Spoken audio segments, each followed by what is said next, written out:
২ বছর টানা ডাক্তার দেখিয়েছিলাম, তারপরে বন্ধ রেখেছিলাম কিছুদিন, যেন আর ভালো লাগছিল না।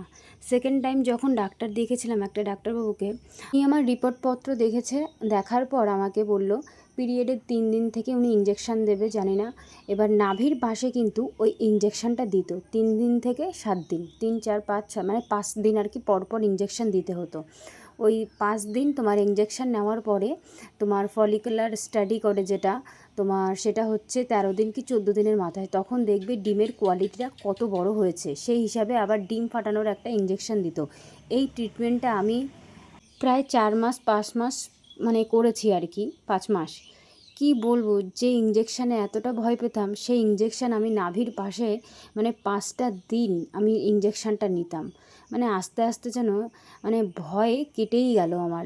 প্রথম প্রথম তো খুবই ভয় লাগতো, কিন্তু আস্তে আস্তে কথায় বলে না, সব কিছু মানুষের ধৈর্য ঠিক হয়ে যায় সময়ের সাথে। ঠিক আমার সাথেও কিন্তু সেটাই হয়েছিল, কিন্তু তার ওই সব প্রসেস করেও যেন কোনো ফল আমি পাইনি।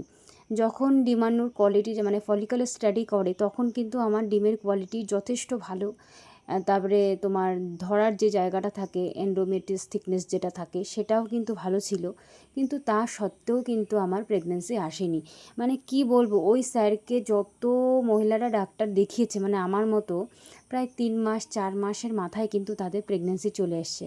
কপালটা আমার এতটাই খারাপ যে তার কাছে এত প্রেগন্যান্সি হচ্ছে, অথচ আমার কোনো ফল হচ্ছে না। কথায় বলে না, কপালে যার যেখানে লেখা বা যার যখন হবার তার তখনই হবে, হাজার চেষ্টা করলেও যেন পাওয়া যায় না। সেই ক্ষেত্রেও যেন আমি আস্তে আস্তে নিজের মনকে না বুঝিয়ে নিয়েছি যে আমার সময় এখনও হয়নি, তাই আমাকে এখন হয়তো ভগবান দিচ্ছে না, যখন সময় হবে তখন ঠিক আমায় দেবে।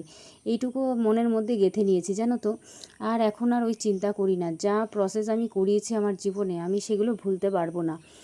একটা কিন্তু সহজ না, নাভির পাশে একটা ইঞ্জেকশান নেওয়া, সেটা কিন্তু চারটেখানিক ব্যাপার না। প্রতিদিন 5টা দিন আমি টানা ইঞ্জেকশান নিয়েছি। হয়তো ইঞ্জেকশানটা লাগে না ঠিকই, কিন্তু তাও তো একটা ইঞ্জেকশান মানুষ হাতে নিতে গেলে তাই কতটা কষ্ট পায়, আর আমি সেখানে পেটের পাশে, নাভির পাশে আমি এক একটা ইঞ্জেকশান নিয়েছি, তাও টানা কতদিন। কিছুদিন নিই আবার কিছুদিন নিই না। আমি কি বলবো, ভালো লাগে না, নিতে নিতে না শরীরে যেন কেমন একটা অদ্ভুত, মানে শরীরটা ভাল লাগতো না। তাই ভাবলাম থাক, কিছুদিন বন্ধ রাখি। তাই আবার বন্ধ রেখেছিলাম 4-5 মাস দেখানোর পর, তারপরে আবার সেই ট্রিটমেন্টটা চালু করেছিলাম। তো স্যার আমাকে তখন আর এই ইঞ্জেকশান দেয়নি, পরে ওষুধ দিয়েছিল, বলেছিল যে ওষুধ খেয়ে দেখো কী হয়। তার আগেও আমাকে ভুল বলেছি, মানে আমাকে প্রথমবারেই 2 মাসের জন্য ওষুধ দিয়েছে, 2 মাস না 1 মাস, 1 মাস তারপর থেকে ইঞ্জেকশান আমি নিয়েছি, যেটা ওনার প্রসেস। সব মহিলাদের কিন্তু বা আমার মতো এরকম মেয়েদের সবারই কিন্তু এই একই প্রসেস করেই প্রেগনেন্সি আসছিল। প্রায় আমার সাথে যারা দেখিয়েছে নাই নাই করে তাদের 7 জনের মধ্যে 5 জনের এসছে, আর 2 জন, তার মধ্যে আমি, আমার হয়নি। কপাল খারাপ থাকলে যেটা হয় আর কি। সেও কিন্তু ভালো ডাক্তার, তার নাম শুনেছি, খুবই নাম। অনেক দূরের থেকে ওনাকে দেখাতে যায়, অনেকের প্রেগনেন্সি এসছে ওনার থেকে, কিন্তু কপালটা আমার খারাপ যে আমার আর হয়নি। যাই হোক, এবার খরচাটাও কিন্তু কম না। একটা ডাক্তার দেখাতে গেলে যা খরচা, সে বলে বোঝাতে পারবো না। আমাদের মতো মানুষের কিন্তু খুব ব্যয়বহুল হয়ে যায়। মানে কি বলবো, প্রথম দিকে খরচা করতে করতে এমন হয়ে গেছে, শেষে যেন নিজেদের কাছে আর কোনো টাকা পয়সায় যেন থাকে না, এরকম পরিস্থিতি যেন চলে আসে। একটা দুটো দিন তো না, 6টা বছর যখন ডাক্তার দেখানো হয়। তোমরা সবাই জানো যে যাদের কিন্তু এই প্রবলেম ফেস করছে, তারাই একমাত্র জানে কত টাকা লাগে একটা ডাক্তার দেখাতে গেলে, একটা রিপোর্ট করাতে গেলে কত টাকা লাগে। মানে সে বলে বোঝানো যায় না কত টাকা যে লাগে। টাকা মানে তোমার হাতে বেঁধে রাখতে হবে এত টাকা, তার উপরে যে কত খরচা হবে সেটা বলে বোঝানো যায় না।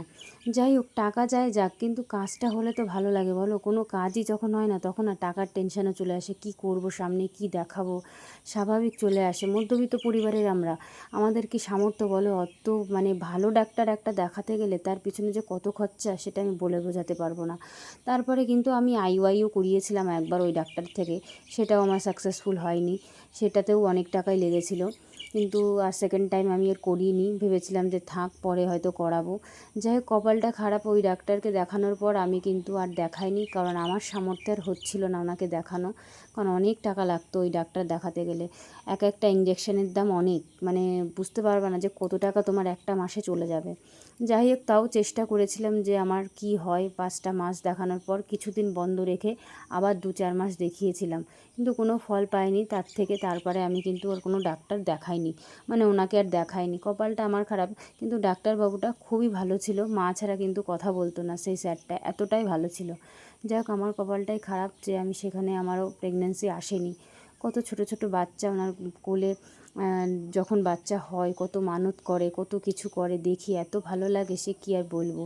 যাই হোক, কী আর করা যাবে, ভাগ্যে নেই আমার এখন, তাই হয়নি সেখানে। যাই হোক, পরে আপাতত কিন্তু আমি আর কিছুদিন ডাক্তার দেখাইনি, টানা কিছুদিন বন্ধ রেখেছিলাম। তারপরে আবার শুরু করেছিলাম হোমিওপ্যাথিক ওষুধ। এলোপ্যাথিক খেতে খেতে না শরীরটা কেমন হচ্ছিল, যার কারণে কিন্তু আমি আবার হোমিওপ্যাথিক ওষুধ খাচ্ছিলাম। তো হোমিওপ্যাথিক ওষুধও খেয়ে কিছুদিন ভালো ছিলাম, মানে একটু ঠিক হচ্ছিল, যে কিছু কিছু প্রবলেম ছিল সেগুলো একটু ঠিক হয়েছিল। আপাতত এখন তো এই ওষুধই খাচ্ছি, আর তোমাদের অবশ্যই বলবো আমি কেমন কি ওষুধ খাচ্ছি না খাচ্ছি, পরের ভিডিওতে বলবো। এই হচ্ছে আমার প্রথম, মানে কিছু কিছু ডাক্তার দেখিয়ে পরে আমার কি কি প্রসেস হয়েছে সেটাও বলবো তোমাদের সঙ্গে।